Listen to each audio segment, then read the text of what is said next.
ब्रह्म मुहूर्त का महत्व और उससे संबंधित कथाओं का वर्णन भारतीय सनातन संस्कृति में अनादिकाल से मिलता रहा है।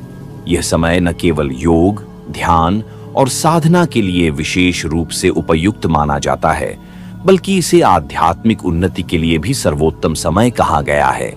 इस समय का महत्व शारीरिक, मानसिक और आध्यात्मिक संतुलन को प्राप्त करने में है। ब्रह्म मुहूर्त वह समय होता है जो प्रातःकाल सूर्योदय से लगभग 1.5 घंटे पहले का होता है, जो कि रात्रि के अंतिम प्रहर का एक विशिष्ट समय होता है। कहते हैं कि इस समय सृष्टि में एक विशेष प्रकार की ऊर्जा होती है जो साधक के भीतर अद्वितीय प्रकार की शांति और मानसिक स्वच्छता प्रदान करती है।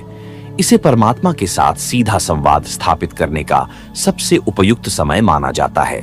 ऋषि मुनि, साधु, सन्यासी और तपस्वी इस मुहूर्त का उपयोग ध्यान, जप, तप और आध्यात्मिक क्रियाओं के लिए करते हैं। ऐसा माना जाता है कि ब्रह्म मुहूर्त में उठकर साधना करने से व्यक्ति को मानसिक शांति, आत्मिक बल और अद्वितीय प्रकार का आध्यात्मिक विकास प्राप्त होता है। मित्र, एक कथा व्याप्त है जिसमें सिर्फ ब्रह्म मुहूर्त के रहस्य के साथ एक ऐसी ध्यान विधि बताएंगे जिसे अगर कोई 7 दिन अपनाता है तो वो अपने सपनों को साकार कर सकते हैं। उसे ब्रह्मांड की शक्तियों की विशेष मदद मिलने लगती है, जिसके साथ ही वह व्यक्ति स्थिर और बुद्धिमान बन जाता है। तो चलिए मैं आपको वो कथा सुनाता हूँ। बहुत समय पहले की बात है। हिमालय की गहराइयों में एक आश्रम हुआ करता था। वहां एक महान अर्षि रहते थे जिनका नाम महर्षि वशिष्ठ था। उनके ज्ञान, साधना और योग बल का दूर दूर तक यश फैला हुआ था। आशी वशिष्ठ का जीवन निस्वार्थ सेवा, तप और ज्ञान के प्रति समर्पित था। वे न केवल स्वयं उच्च आध्यात्मिक स्तर पर पहुंच चुके थे, बल्कि अनेक शिष्यों को भी इस मार्ग पर चलने के लिए प्रेरित करते थे। उनकी शिक्षा में ध्यान, साधना, योग और वेदांत के गूढ़ रहस्यों का समावेश होता था। ऋषि वशिष्ठ के एक प्रमुख शिष्य थे सोमदत्त। सोमदत्त का जन्म एक सामान्य परिवार में हुआ था, लेकिन उनकी प्रवृत्ति प्रारंभ से ही आध्यात्मिक थी। वे संसार की माया से दूर रहकर सत्य और आत्मज्ञान की खोज में लगे रहते थे। उन्होंने कई वर्षों तक आर्षि वशिष्ठ के आश्रम में रहकर ध्यान, साधना और ब्रह्म ज्ञान की शिक्षा ग्रहण की। साधना के आरंभिक वर्षों में सोमदत्त को बहुत सी कठिनाइयों का सामना करना पड़ा। ध्यान में स्थिरता पाना, मन की चंचलता पर नियंत्रण रखना और भीतर की शांति को अनुभव करना उनके लिए चुनौतीपूर्ण था। लेकिन आर्षि वशिष्ठ की देखरेख में सोमदत्त ने धीरे धीरे अपनी साधना में प्रगति की। आर्षि वशिष्ठ ने उसे ब्रह्म मुहूर्त के समय उठकर साधना करने की विशेष सलाह दी थी, क्योंकि यही वह समय था जब सृष्टि की ऊर्जा सबसे शुद्ध और सशक्त होती है। सोमदत्त ने यह जान लिया था कि ब्रह्म मुहूर्त के समय साधना करके ही वह अपने आत्मिक लक्ष्य को प्राप्त कर सकता है। एक दिन सोमदत्त ने अपने गुरु से पूछा, गुरुदेव, ब्रह्म मुहूर्त का ऐसा क्या रहस्य है कि इसे इतना महत्वपूर्ण माना जाता है? मैंने सुना है कि इस समय की साधना से आत्मा को विशेष प्रकार का बल मिलता है। आर्षि वशिष्ठ ने मुस्कुराते हुए कहा, ब्रह्म मुहूर्त का समय संसार की माया से परे होता है। यह वह समय है जब पृथ्वी, आकाश और सृष्टि की सारी शक्तियां एक विशेष सामंजस्य में होती है। इस समय में हमारे मन और शरीर में भी एक अद्वितीय सामंजस्य पैदा होता है। साधक की चेतना इस समय सबसे अधिक शुद्ध होती है और उसे ब्रह्मांड की गहन ऊर्जाओं के साथ सीधा संपर्क स्थापित करने का अवसर मिलता है। आर्षि वशिष्ठ ने आगे बताया, हमारा शरीर और मस्तिष्क दिन भर के कार्यों, इच्छाओं और भावनाओं से भरा रहता है, लेकिन ब्रह्म मुहूर्त में सब कुछ शांत होता है।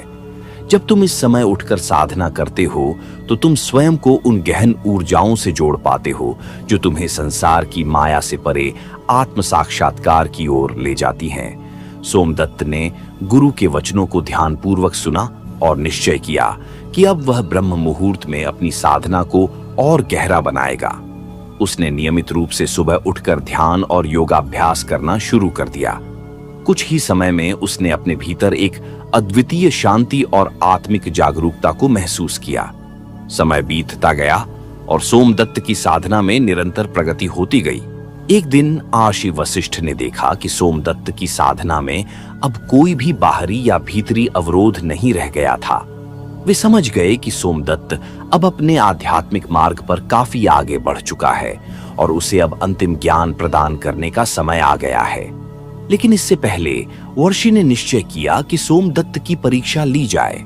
उन्होंने सोचा कि केवल ज्ञान प्राप्त करना पर्याप्त नहीं होता, उसे धारण करना और उसे व्यवहार में लाना भी उतना ही आवश्यक होता है। अगले दिन आशी वशिष्ठ ने सोमदत्त को बुलाकर कहा, पुत्र, अब समय आ गया है कि तुम अपने ज्ञान का सही परीक्षण करो। आज से तुम्हारी साधना को और कठिन बनाया जाएगा। क्या तुम इसके लिए तैयार हो? सोमदत्त ने विनम्रतापूर्वक कहा, गुरुदेव, मैं आपकी हर आज्ञा का पालन करूंगा। कृपया मुझे मार्गदर्शन दें। आर्षे वशिष्ठ ने कहा, आज से तुम्हें ब्रह्म मुहूर्त में उठकर साधना के साथ साथ जंगल में जाकर एक विशेष स्थान पर ध्यान करना होगा। उस स्थान पर प्रकृति के कुछ रहस्य छिपे हैं जिन्हें तुम समझ पाओगे। लेकिन ध्यान रहे, इस यात्रा में तुम्हें कई कठिनाइयों का सामना करना पड़ सकता है। तुम्हारा धैर्य और विश्वास ही तुम्हें आगे बढ़ाएगा। सोमदत्त ने गुरु की आज्ञा का पालन किया और अगले ही दिन ब्रह्म मुहूर्त में उठकर उस स्थान की यात्रा पर निकल पड़ा। वह जंगल के भीतर एक गहरे स्थान पर पहुंचा जहां सन्नाटा और शांति थी। वहां पहुंचकर उसने ध्यान लगाया और अपने मन को शांत किया। ध्यान के बीच अचानक उसे एक विचित्र अनुभव हुआ। उसकी चेतना में दो अद्भुत प्राणियों का आभास हुआ, एक विशाल गिद्ध और एक सुंदर तोता। गिद्ध आकाश में ऊंचाई से उड़ रहा था और उसकी दृष्टि हर जगह थी, जबकि तोता धरती पर अपनी सुरीली आवाज में गाना गा रहा था। सोमदत्त ने देखा कि गिद्ध का जीवन मृत शरीरों पर निर्भर था, लेकिन उसकी उड़ान ऊंचाई और स्वतंत्रता का प्रतीक थी। वहीं दूसरी ओर तोता एक सामान्य जीवन जी रहा था, लेकिन उसकी आवाज में मधुरता और प्रेम का प्रतीक था। इन दोनों प्राणियों के माध्यम से सोमदत्त को जीवन के दो पक्षों का गहन अनुभव हुआ। गिद्ध ने उसे संसार की कठोर वास्तविकताओं का बोध कराया, जबकि तोते ने जीवन की मधुरता और सौम्यता को दर्शाया। यह अनुभव सोमदत्त के लिए प्रतीकात्मक था।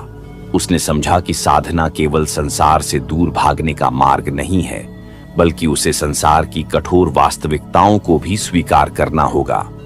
उसे गिद्ध की तरह उच्च दृष्टि रखनी होगी, लेकिन साथ ही तोते की तरह मधुरता और सौम्यता को भी अपने जीवन में अपनाना होगा। जब सोमदत्त ध्यान से लौटा तो वह अपने अनुभवों से अभिभूत था। उसने तुरंत अपने गुरु के पास जाकर सारी बातें बताईं। आशी वशिष्ठ ने उसे गहन दृष्टिकोण से समझाया। गिद्ध और तोता दोनों ही जीवन के दो आवश्यक पक्ष हैं। गिद्ध मृत्यु और परिवर्तन का प्रतीक है, जबकि तोता प्रेम, संगीत और जीवन का प्रतीक है। तुम्हें इन दोनों पक्षों को संतुलित करना होगा। साधना का उद्देश्य केवल आत्मज्ञान प्राप्त करना नहीं है, बल्कि उस ज्ञान का व्यवहार में लाना और संसार के साथ सामंजस्य स्थापित करना भी है। सोमदत्त ने इस उपदेश को हृदय से स्वीकार किया और अपनी साधना को और गहन बना दिया। एक दिन जब ब्रह्म मुहूर्त का समय था, सोमदत्त ने ब्रह्म मुहूर्त में ध्यान करते हुए अपने भीतर एक अद्भुत शांति और जागरूकता का अनुभव किया। उसकी साधना अब उच्चतम अवस्था में पहुंच चुकी थी। जिस स्थान पर पहले विचारों की हलचल होती थी, अब वहां केवल शांति थी। उसकी आत्मा अब एकाकार हो चुकी थी, ब्रह्मांड की दिव्य ऊर्जा के साथ। वह एक ऐसी स्थिति में पहुंच गया था जहां न केवल उसे आत्मज्ञान की प्राप्ति हो रही थी, बल्कि वह प्रकृति और सृष्टि की गूढ़ शक्तियों को भी समझने लगा था। उसी समय आर्षि वशिष्ठ ने दूर से सोमदत्त की स्थिति का अनुभव किया। वे जानते थे कि सोमदत्त अब अपनी साधना के शिखर पर पहुंच चुका है, लेकिन यह यात्रा यहां समाप्त नहीं होनी थी।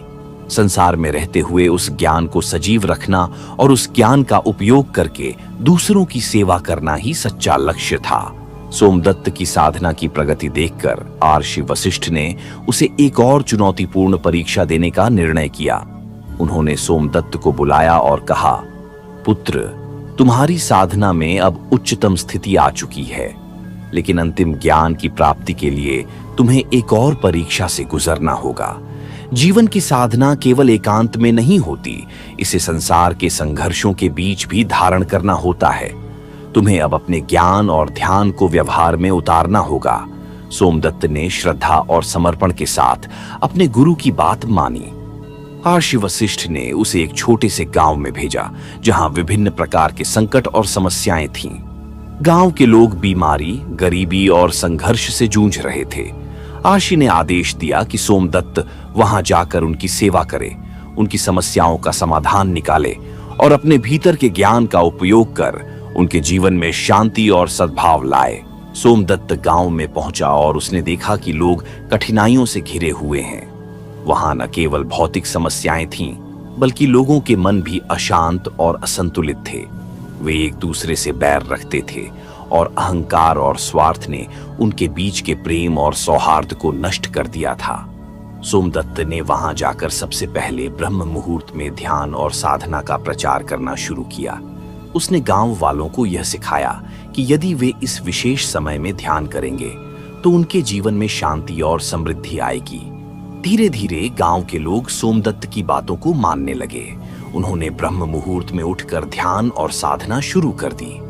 जैसे जैसे वे अपने भीतर की ऊर्जा को पहचानने लगे, उनके जीवन में बदलाव आने लगा। उनके मन की अशांति दूर होने लगी और वे एक दूसरे के साथ प्रेम और सौहार्द से व्यवहार करने लगे। गांव में अब शांति और संतुलन का वातावरण बनने लगा था। सोमदत्त ने गांव में रहते हुए न केवल ध्यान और साधना सिखाई, बल्कि वह अपनी साधना के माध्यम से बीमार और दुखी लोगों की सेवा भी करने लगा।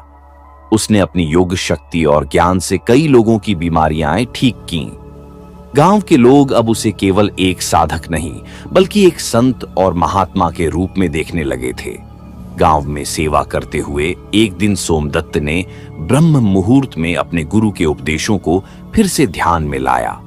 उसने सोचा कि अब उसे जीवन के हर पक्ष में ब्रह्म मुहूर्त के शुद्ध विचार और ऊर्जा को शामिल करना होगा। उसने ब्रह्म मुहूर्त को केवल ध्यान का समय नहीं, बल्कि जीवन के हर क्षण में एक जागरूकता और आत्मिक शांति के प्रतीक के रूप में अपनाया। वह समझ गया था कि ब्रह्म मुहूर्त केवल एक समय नहीं है, बल्कि एक स्थिति है जिसे वह अपने जीवन के हर पहलू में जी सकता है। उसने गांव के लोगों को यह शिक्षा दी कि ब्रह्म मुहूर्त में साधना केवल एक क्रिया नहीं है, बल्कि यह उनके पूरे दिन और जीवन में शांति, संतुलन और आनंद लाने का मार्ग है। कुछ वर्षों बाद गांव में जब सब कुछ स्थिर और सुखी हो गया, तो सोमदत्त ने सोचा कि अब समय आ गया है कि वह अपने गुरु महर्षि वशिष्ठ के पास लौटे और उन्हें अपनी यात्रा के अनुभव सुनाए। वह आश्रम लौट आया और अपने गुरु के चरणों में नमन किया। महर्षि वशिष्ठ ने उसे प्रेम पूर्वक आशीर्वाद दिया और कहा, पुत्र, तुमने अपनी परीक्षा सफलतापूर्वक पूर्ण की। अब तुम केवल साधक नहीं, बल्कि एक सच्चे ज्ञानी हो। तुम्हें जो ज्ञान प्राप्त हुआ है, उसे संसार में फैलाना ही तुम्हारा धर्म है। सोमदत्त ने गुरु की बातों को हृदय से स्वीकार किया और उनसे विदा लेकर अपनी साधना और सेवा की यात्रा पर निकल पड़ा। अब उसके जीवन का लक्ष्य न केवल आत्मज्ञान प्राप्त करना था, बल्कि उस ज्ञान को संसार के हर व्यक्ति तक पहुंचाना था। अपनी यात्रा के दौरान एक दिन जब सोमदत्त एक गहरे वन से गुजर रहा था, उसे पुनः वही गिद्ध और तोता दिखाई दिए जिन्हें उसने पहले ध्यान के दौरान देखा था। इस बार गिद्ध और तोता शांतिपूर्ण ढंग से एक साथ उड़ रहे थे।